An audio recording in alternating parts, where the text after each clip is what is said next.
In 2025, a new chapter in the UK-EU trade relationship was supposed to begin. Promises were made of a new dawn for British exporters, simpler trade, less red tape, and more opportunities. The new arrangements were hailed as a historic turning of the page, designed to slash bureaucracy and make selling to our largest trading partner easier and cheaper. But for thousands of small businesses across the UK, that dawn is looking more like a bureaucratic nightmare. Hidden tariffs, confusing codes, and a mountain of new paperwork are leaving many fighting for survival. We went to find out how a deal designed to help is now threatening to sink them. 1. The broken promise announcements in May 2025 pointed to a breakthrough. After years of friction, the government declared a reset of the UK's relationship with the EU, promising a huge boost to economic growth.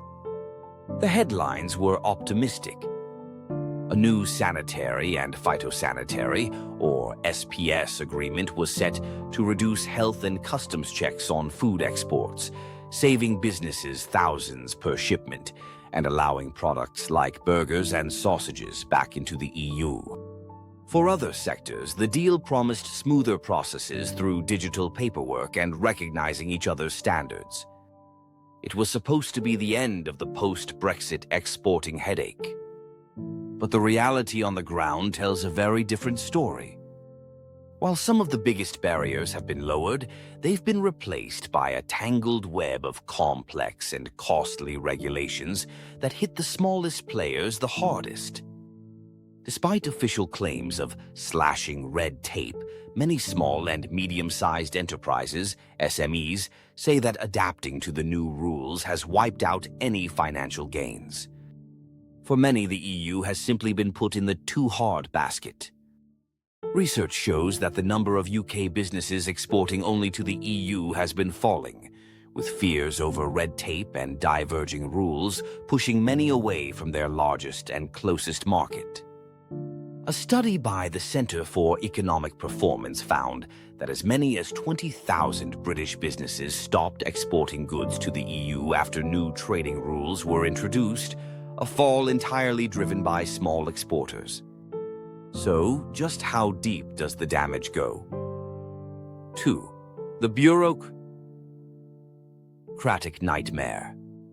The heart of the problem isn't one single dramatic tariff.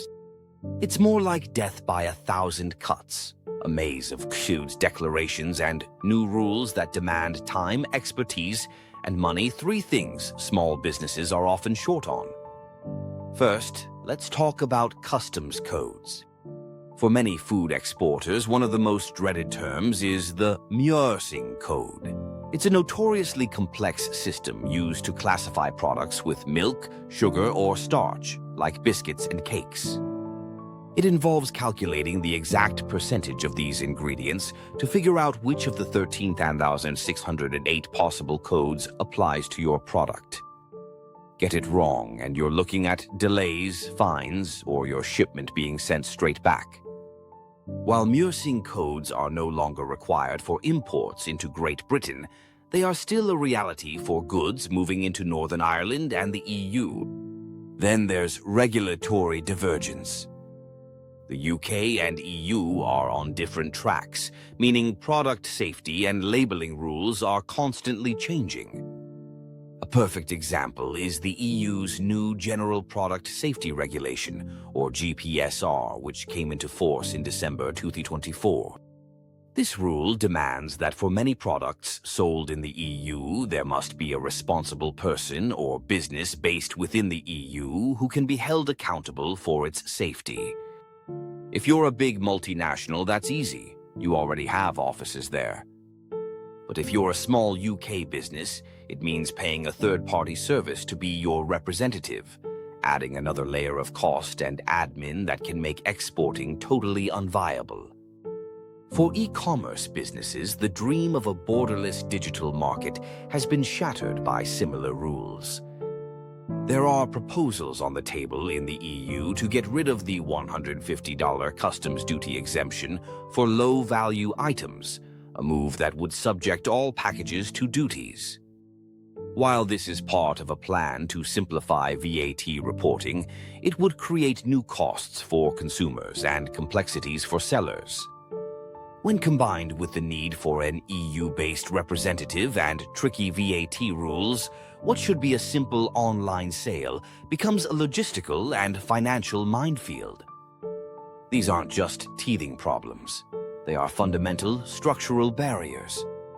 Even before the recent changes, a British Chambers of Commerce survey found that a large percentage of exporters felt the existing trade agreement was hindering their growth, citing customs procedures and regulations as the biggest obstacles. The 2025 adjustments, while tackling some big issues, have left this bureaucratic engine running, and it's the small businesses getting caught in its gears. 3. The human impact. But what does this red tape actually look like for the people on the ground? We spoke to business owners from 3 of the hardest-hit sectors. First, food and drink. Sarah runs an artisanal cheese company in Somerset. Before, exporting to her small network of delis in France and Germany was a nightmare of vet certificates and border delays. The 2025 SPS agreement promised to fix that, and in some ways it did. The most expensive health certificates for her hard cheeses were gone. But new problems popped up. Her German distributor started asking for Meursing codes for a new line of cheese biscuits. The paperwork was so baffling she had to hire a customs consultant, costing her hundreds of pounds a month just to get the classification right. The simplified deal had just moved the cost from one column on her spreadsheet to another. Her profit margins on EU sales have been squeezed to almost nothing, and now she's wondering if it's worth the effort. Next up, manufacturing.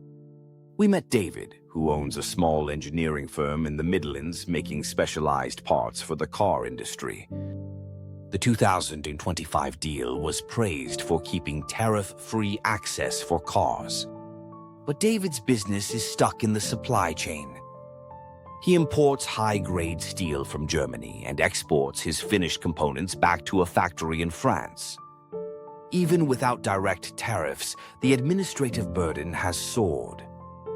He now needs to provide detailed proof of origin for his components to comply with the trade deal's rules, a tedious and time-consuming process. The deal's focus on big-ticket items has left specialist manufacturers like him feeling ignored. He told us, "They talk about a level playing field, but it feels like we've been sent out to play with our shoelaces tied together." Finally, e-commerce. Meet Chloe, who started an online business selling handmade children's clothing from her home in Manchester. Her designs were a hit on social media, and orders poured in from across Europe. But since the new product safety rules, her dream has become a constant source of stress.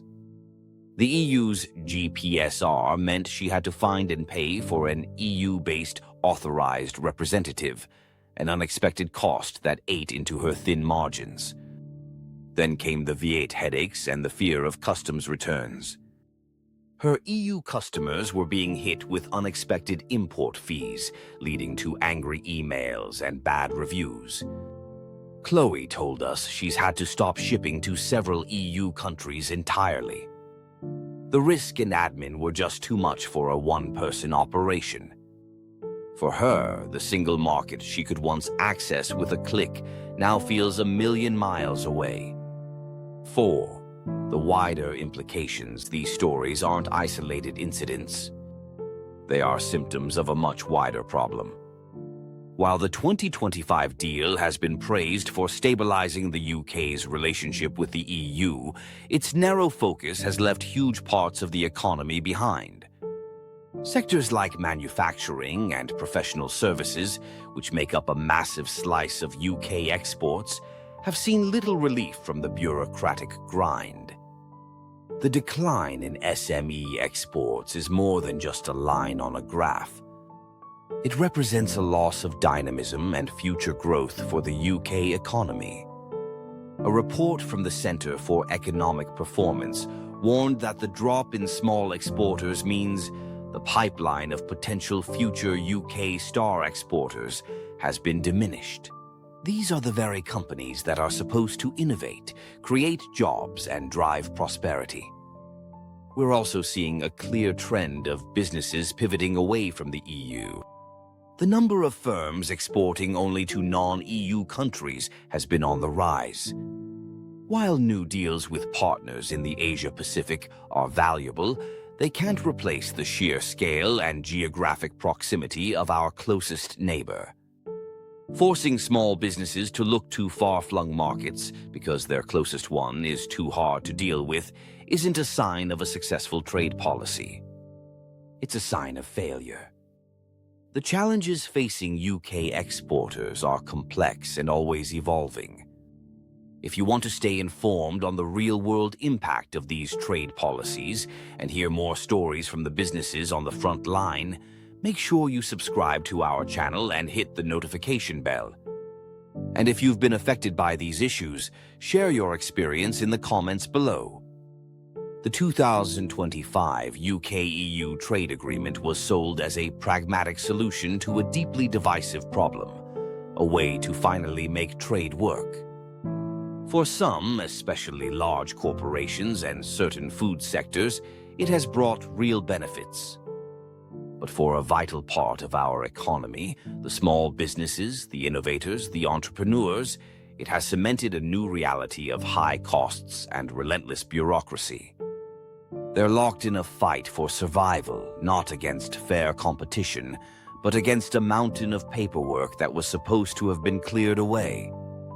The promise was simpler trade, but the reality is a struggle that threatens to silence the engine room of the British economy. And so the critical question remains, with the government hailing a success and thousands of businesses facing this bureaucratic nightmare, who is this new trade deal really working for?